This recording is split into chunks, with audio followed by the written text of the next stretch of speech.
and Mehbooba Mufti. Shame. And what is happening in Kashmir? Then what is the ground reality? Many speakers from the Treasury bench just took part. They were boasting many things. But let me quote from today's Supreme Court verdict.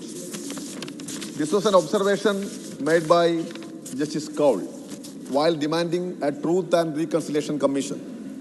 And he rightly observed, quote, armies are meant to fight battles against enemies, not to counter law and order in the states.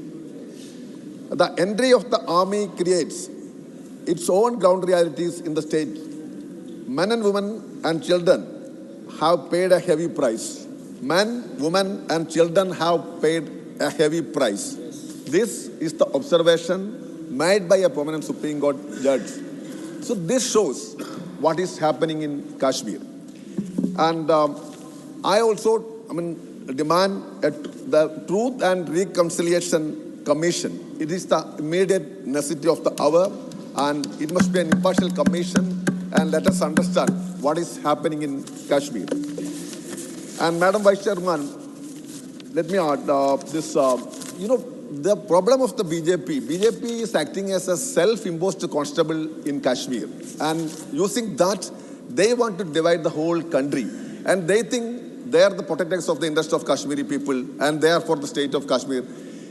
I can tell you, we had many home ministers in this country, unlike Amit Shah.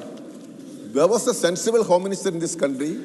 Let me remind his name, Indrajit Gupta. He was a former home minister, one of the outstanding home ministers of this country. It was his initiative, and of course, Devagowda ji was the prime minister. There was a coalition government, and these people are always opposing coalition governments also. Indrajit Gupta took initiative to see a fair election in Kashmir.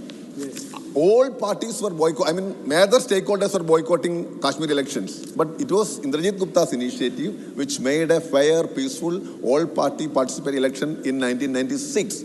So what does it mean? It means that we should take into account all stakeholders. A confidence-building process is the most important need of the hour.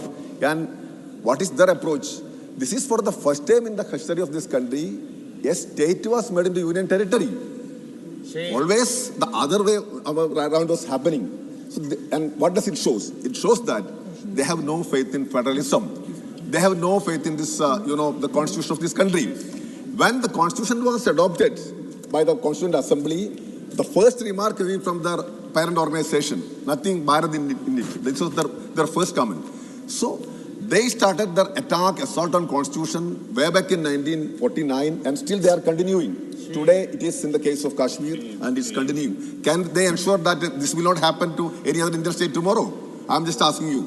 There are many Indian states. There are many special provisions also.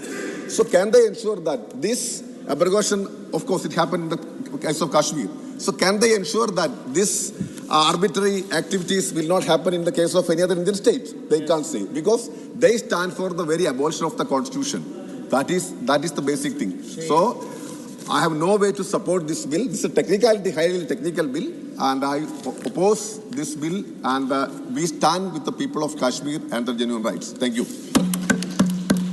Dr. Sumer Singh Solanki.